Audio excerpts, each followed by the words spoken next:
Film Festival, and here with me today I have Emily Timmer. She is the director of Smokescreens. How are you today, Emily? I'm doing well. This is fun. Two Emilys in a room. Yeah. So, Emily, can you tell everybody a tidbit about your film? Yeah, it was a film made during the pandemic, kind of during, in that window where things heightened again and we had a lot of questions. So I took this incredible team that had been working on this film probably 2 years with me, prepping it, and we went into a bubble in the Arizona desert, had some amazing location connections, went into our own little bubble and lived this strange little paradise experience for 10 days in Arizona, shot this movie. It was February, kind of during COVID stuff. And it was an incredible experience with cast and crew. And that bubble forged something I hope to have on other film sets. But yeah, really incredible experience. Acting in it was pretty vulnerable as, a director too. And that kind of came about in the month before we shot it. I had been looking for another actor. And it really came down to like, okay, I need to play this role.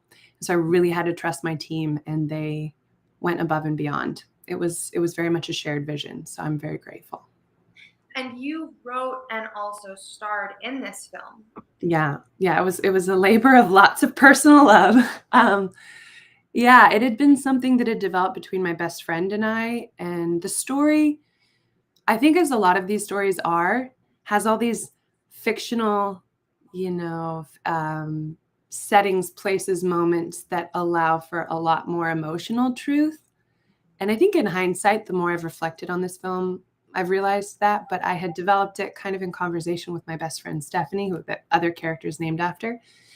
And when it came down to it and we were in this tight spot with COVID, it just turned out that casting myself was the best move. And I had some mentors and advisors, encouraging me in that direction. So I had to get over that little hurdle of like, is that okay? And then I was like, you know what? If I walked into a room, would the director cast me?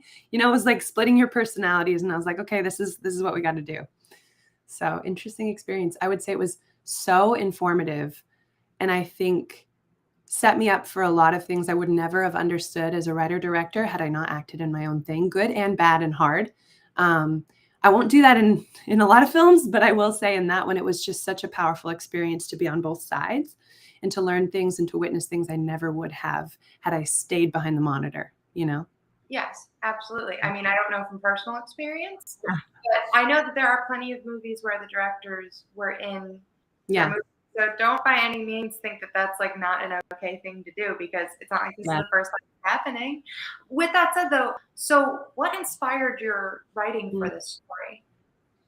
Yeah, it was interesting. There was a moment I was in this master's program in Southern California, incredible directing program.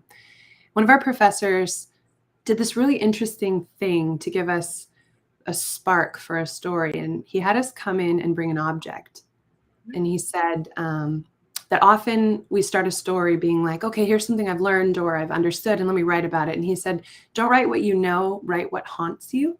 And I thought that was so profound, because what he's saying is write the things that you're still grappling with, write the things that you're still trying to understand and lean into.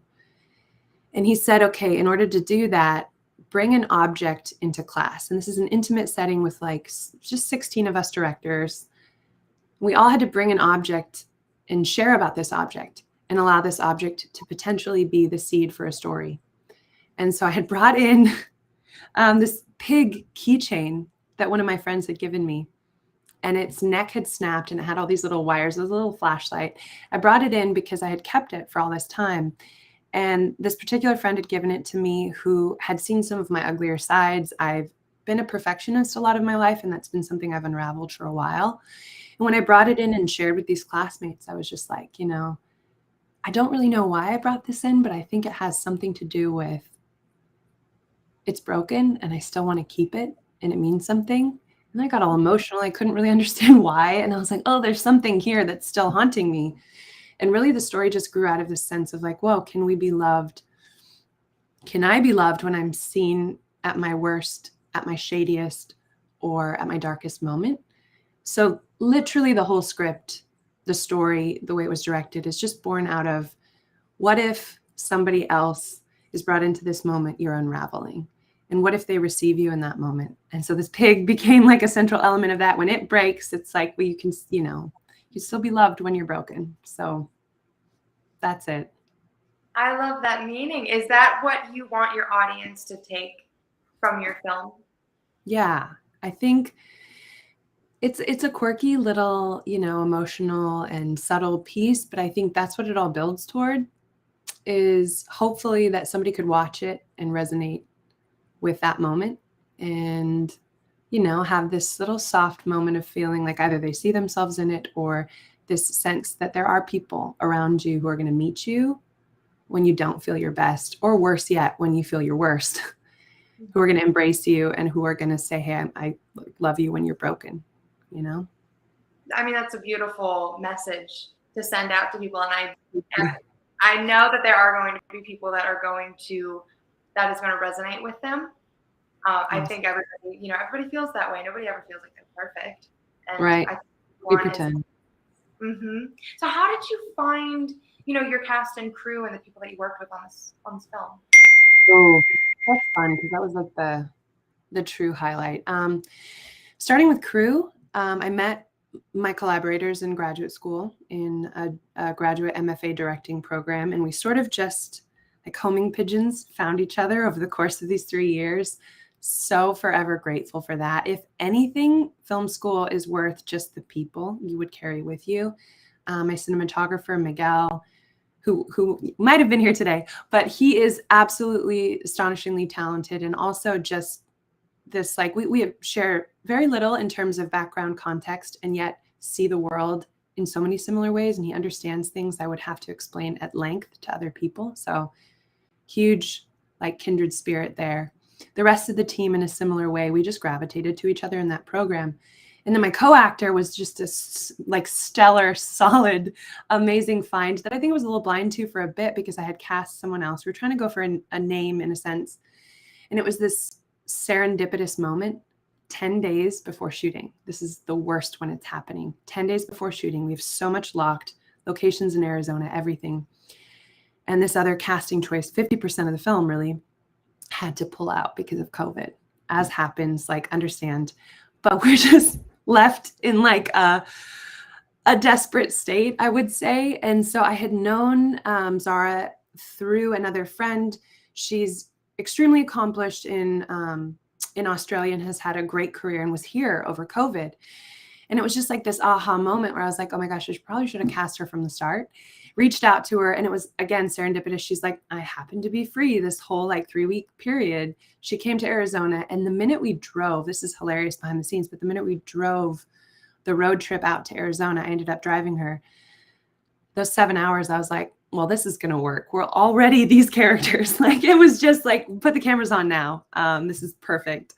So I have her to thank so much for this first experience of acting for me, because she was an incredibly gracious, generous, present co-actor. And I felt very safe to do things that I think would have been terrifying otherwise. And having to split that role, she very much took care of me as an actor, as a co-actor. So yeah, it was a very serendipitous little cluster of people I feel so grateful for. I love your energy just about everything. And I love your use of serendipitous. And so you're saying that you filmed this during COVID? Yes. The tail end. Like you said February. Did you mean February of 2021? Yeah, it was 2 years ago. Yeah. Okay.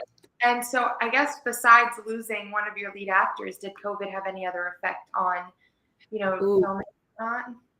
Yeah. I mean, as many people have probably experienced, there's lots of unknowns at different points, that we were all navigating, true to form for everyone.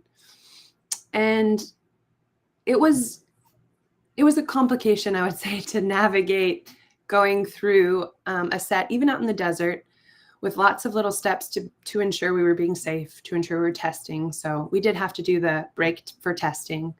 We had a COVID compliance officer. But again, so interesting how those challenges worked out, I think, to serve the experience, because our COVID compliance officer, one of my directing peers and friends, Osanachi, ended up being on our set, and was just remarkable to have her. She was like another pair of eyes. She has an incredible instinct intuitively with film. So it was just really lovely.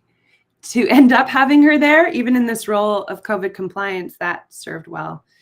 And then interestingly, that day off that we had in the midst of shooting, which usually you'd want to just keep going through because we had to test and then get results that day, it turned out to be this incredible day of bonding. We all just went to a couple little spots as a cast and crew, hung out, spent the time together, talked, kind of blew off some steam. And then when we came back to it, we were pretty sharp. So, I mean, other than like the masking and the sanitizing and the extra costs, I'm weirdly a little grateful for some of the ways that it worked out, even though it hurt the budget a little bit, you know? Yeah, it was just such an unknown time. There was a lot that we didn't know and still probably don't about COVID, you know? And how long has it been that you graduated from your program?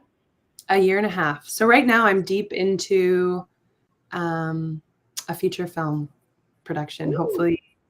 Hopefully shooting this year or very early next.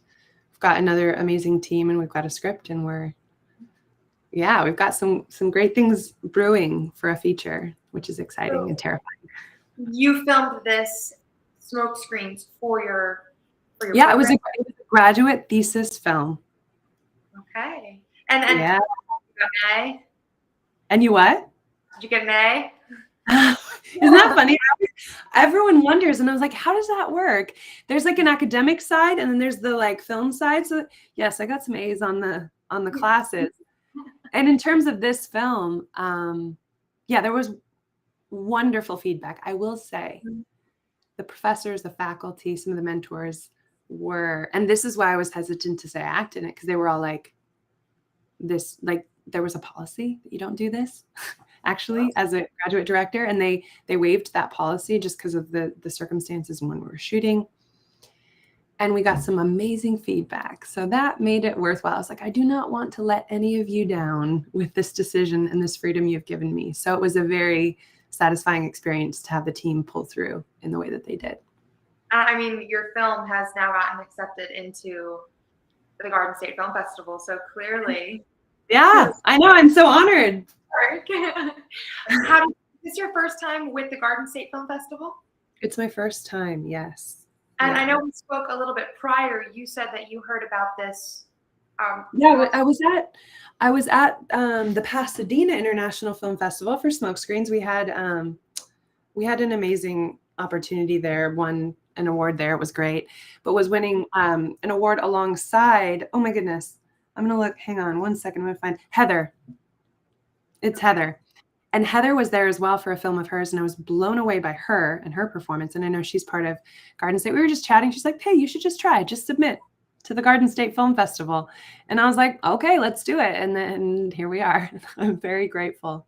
And you were saying you didn't think you would be able to make it to the festival? I can't in person. I know. It's this like exact weekend that I'm going to be doing the hardest thing I've done in a while. I will be part of a relay team, an 8-person relay team running from the Santa Monica Pier to Las Vegas through the desert, 300 and something miles. So I will be in another dimension of exhaustion.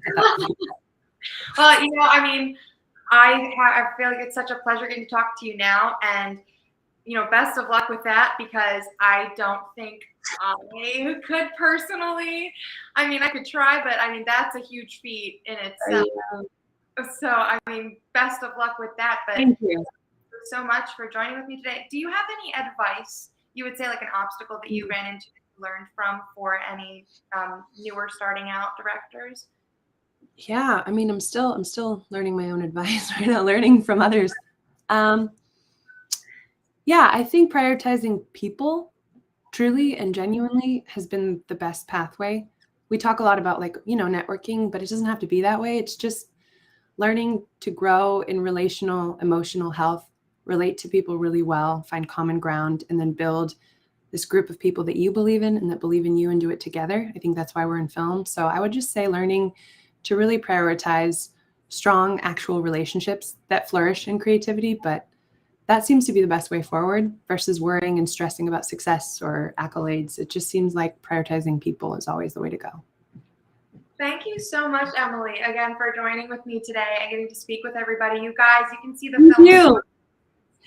Thank you. On Saturday, March 25th, at Asbury Hall from 8:30 p.m. to 10:30. Best of luck with your relay race, and you will be missed, but I hope you have a great rest of your day. Thank you, Emily. This was a pleasure.